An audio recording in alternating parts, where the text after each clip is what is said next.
It was a real pinch me moment when we're all waiting nervously to go on stage and you can just hear people cheering.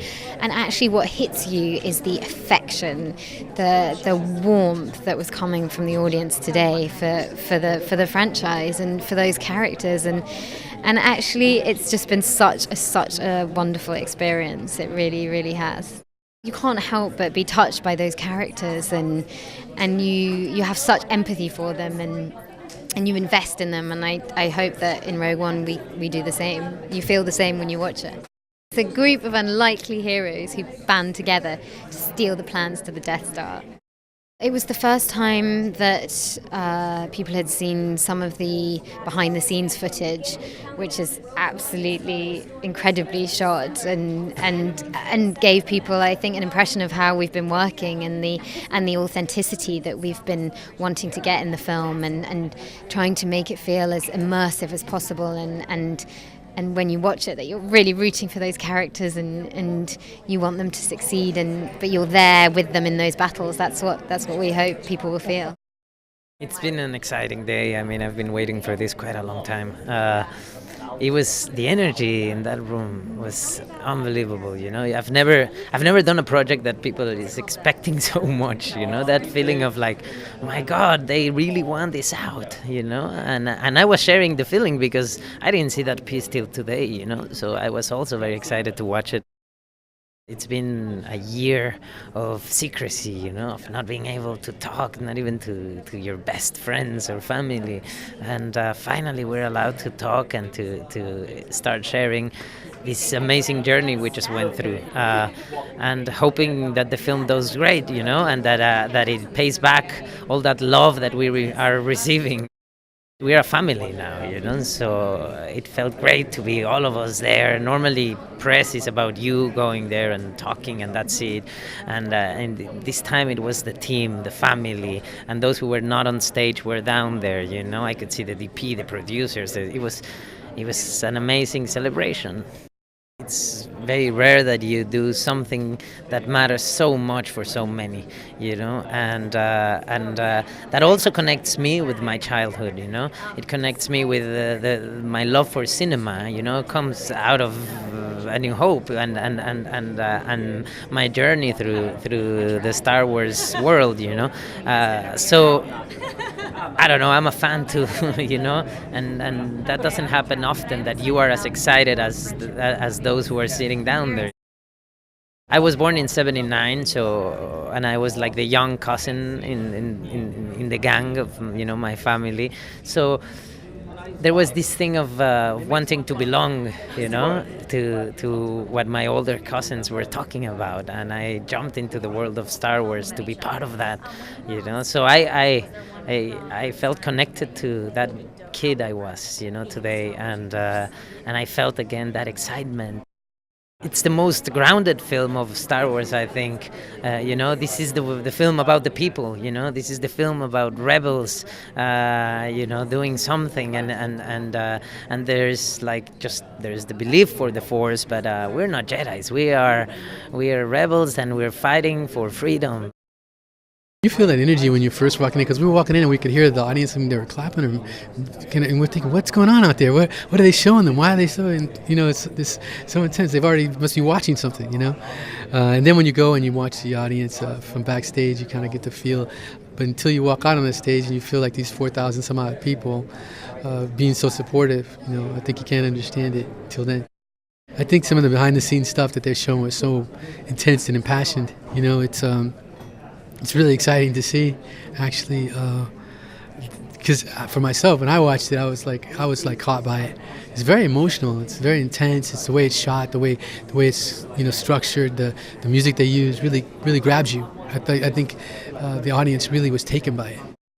This is my first exposure to a Star Wars celebration, and you know, I was told how supportive and enthusiastic the fans would be, but yeah, I can't tell you how much it means to all of us, because we've been kind of holed away in studios and bunkers and in strange locations and cockpits of space shuttles, kind of doing this thing almost with cabin fever, and then to come out and then reconnect with the actual fans, the people who keep it alive, is incredible.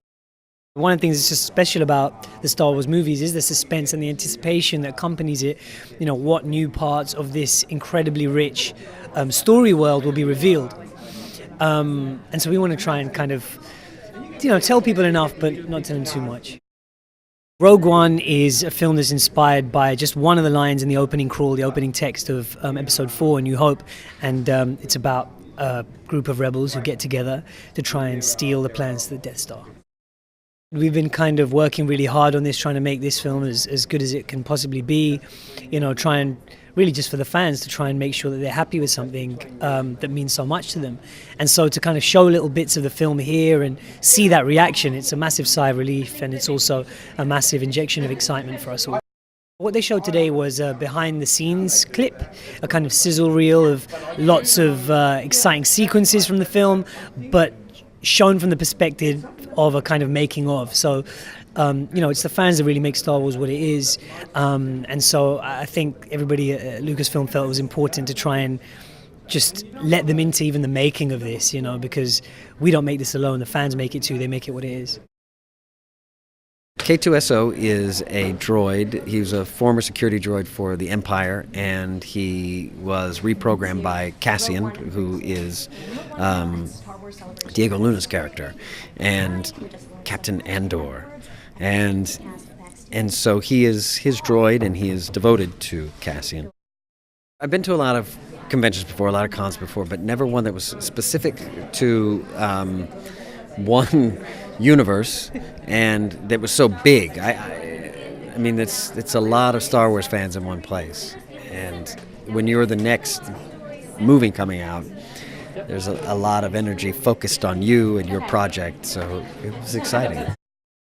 It's infectious to have all that kind of excitement. I mean, we're excited to see each other again. It's been a little while for us all to come back together.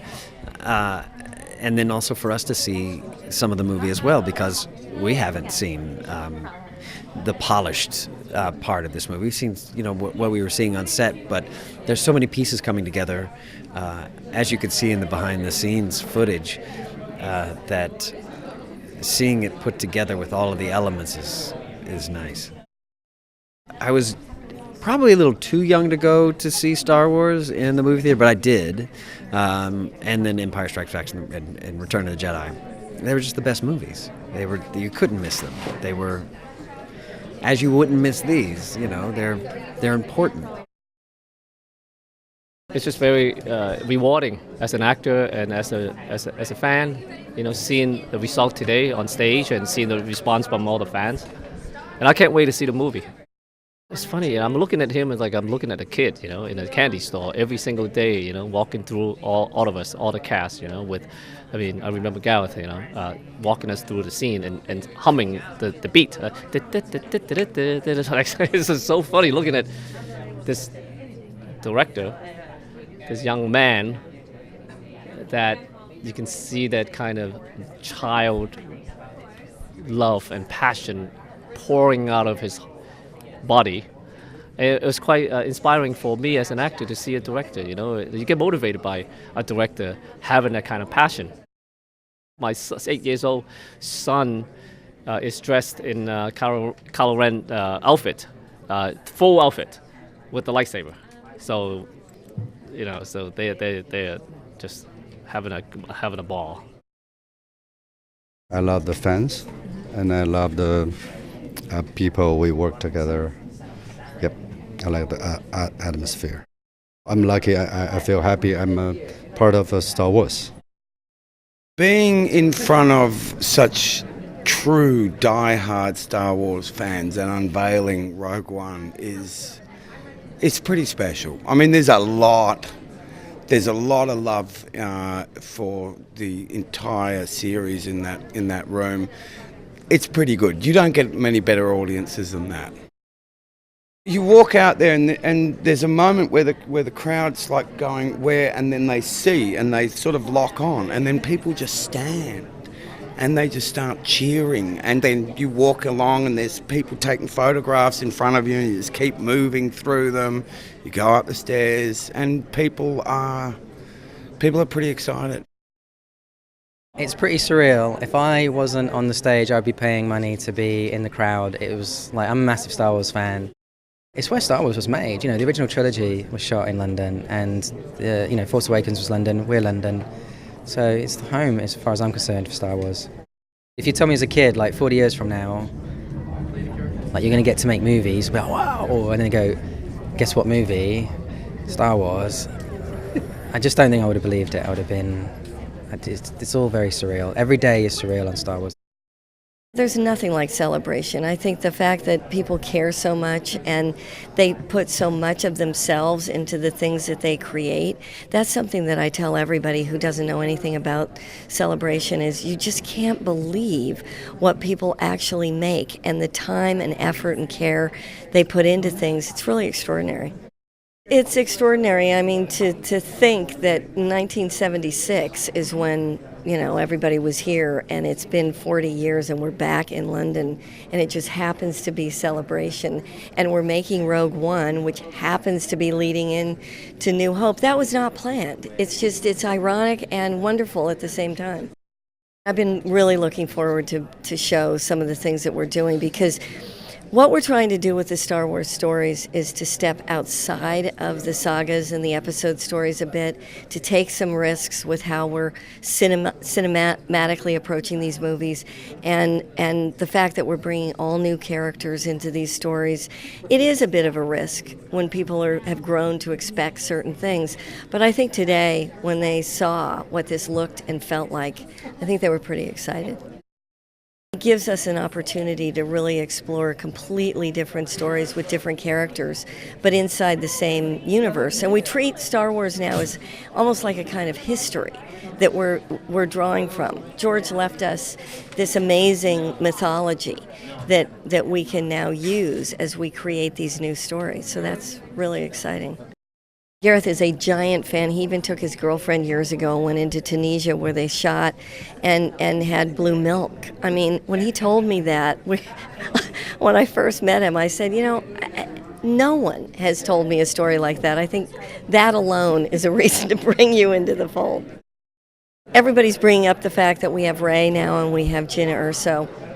But I think what's really wonderful is that these are female-empowered leads that we're putting in Star Wars, but they're also very, very different. And I think the other most important thing probably is that we're really emphasizing the need to diversify the cast and to really bring a sense of the world into these movies. It is Star Wars after all, and we want it to reflect the audience that's going to these movies.